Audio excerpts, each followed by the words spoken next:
All right, thank you.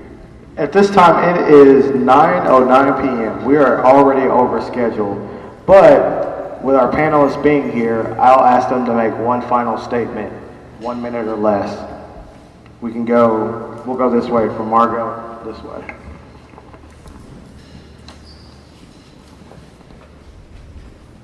First of all, thank you all for being here.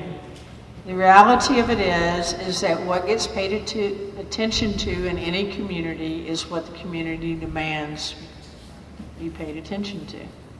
It is only when you stand up and say we're not happy with behavior or there's a certain way we want people to behave that you get that result. So thank you for being people, and I'd ask that you, this will not be the last time that any of us up here hear from you.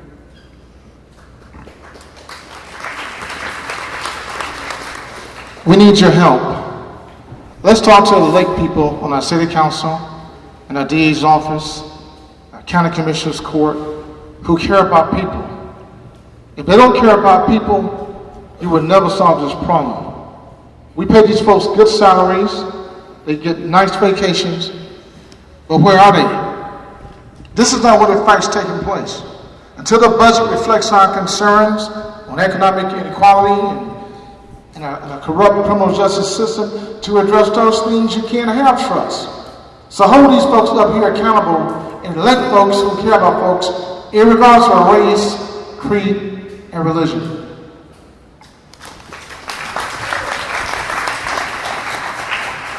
So I'd like to leave here tonight with action items. Personally, I'd like to see measures applied to that website. I'd like to see that website accessible to the general population. I'd also like to see that community policing, make that a top priority. Those 410, there needs to be 410 at the end of the day. And also, I'd like to apply a measure to time when reports are due to the people, because they definitely are due to the people. Yeah.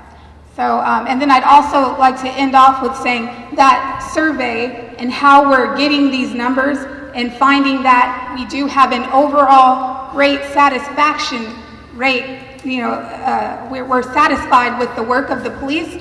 How are those numbers being brought out? Who's being surveyed? That's important. And then the last thing would be for my people that look like me, to get involved, to stay involved. If you were involved, come back. At my church, we talked about experience and understanding. I'm not up here just to take a selfie. I need people like Nelson Linder and those that were in the movement before to come up here and tell me how to implement policy. I'd say come back. Thank you.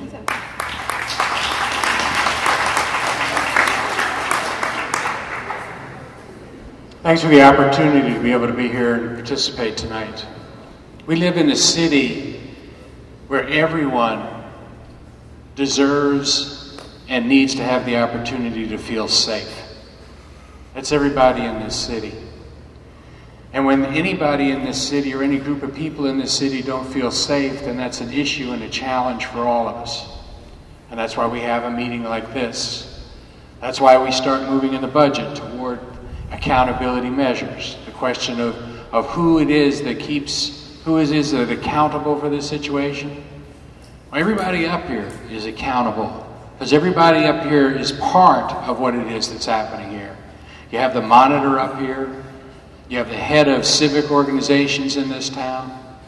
The question of accountability is something that's real important. We are fortunate that we live in a city where the police department is asking to be held accountable and is putting on body cameras. I haven't been mayor for very long, but I have had the opportunity over the last 6 months to talk to a lot of mayors around this country, because I've been in meetings with them. And I can't tell you over the last 6 months how many of those conversations with the mayors begin with what's happening in their community with respect to race and what's happening in their communities right now with respect to policing. We have our challenges in this community, and we need to deal with those challenges. But when I talk to other communities, I am proud of the fact that this community seems to be talking more than most of the other communities that express concerns. We have conversations that are happening at levels that are not happening in other cities. And that's what gives me hope that we're going to be able to deal with these challenges. Because accountability, setting those standards so that everybody's real aware of what those standards are, adopting the new technologies so that we are holding our folks as accountable as they possibly can be. And then, as Nelson says, it's holding your elected officials accountable. I am repeatedly reminded why it is that I chose to live in this community, and this meeting is one of those reasons.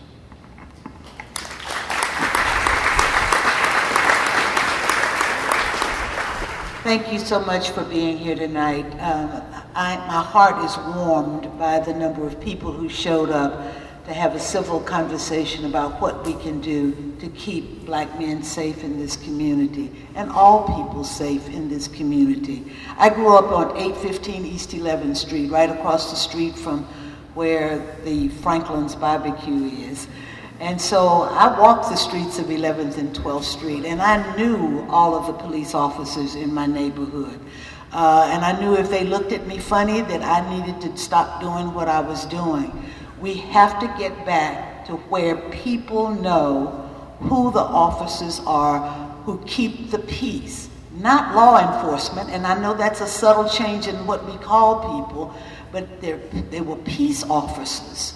They're there to keep the peace, not enforce the laws in that way that we've been doing it. Sometimes we think that they come in like an occupying force, and it's scary because we don't see them any other time. So let's try to get the right percentage of what community policing really does mean, and we're struggling with that now. Exactly what does that mean when you say you're going to have X number of time to engage the community?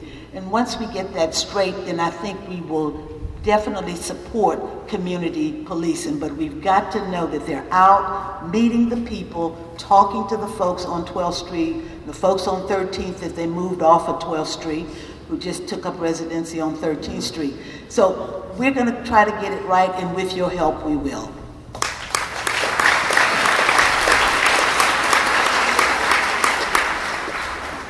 Vince, if I can, I'd like to actually end where I started, and that is thanking you again for allowing us to be a part of this conversation instead of the subject of this conversation, because this is the only way we're going to make improvements is through open dialogue and participating on both sides of this issue. There is a tremendous amount of attention on the issue of police-community relations across this country right now. The president put together a task force. We have a seminal piece of work that we're all looking at. And I wish I could sit here in front of you all today and tell you that based on all of this attention and all of this work and all of this professionalism that we all have, that we will not have another questionable incident occur across our country. But that's not the case. We're dealing with human beings, and whenever you deal with human beings, things are going to happen. This is what's important, that we engage in these dialogues, that we understand each other. I know the collective hearts of this organization. I have had the privilege of working with these men and women and serving this community, our community, for 25 years. I know the commitment, the service, the sacrifice that the men and women of our department give every single day. I have the benefit of that. You don't always have that. We do have bad occurrences. We are an imperfect profession. But I tell you that we stand ready to do everything we can do to serve you in the best and most professional manner that we can. And with that, I thank you all for coming out. I hope we continue to be a part of this discussion. And I tell you, we are committed to serving this community in the manner in which you deserve to be served.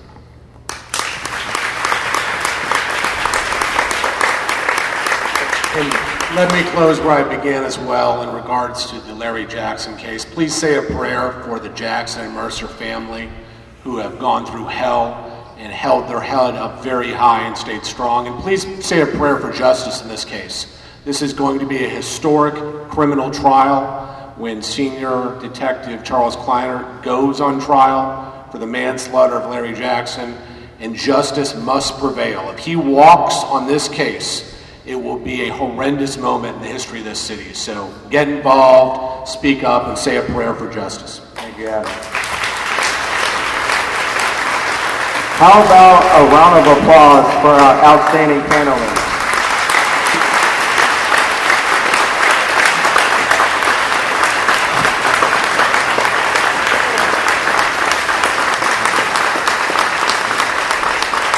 Thank you all for being here tonight. Thank you for coming. We will continue the conversation.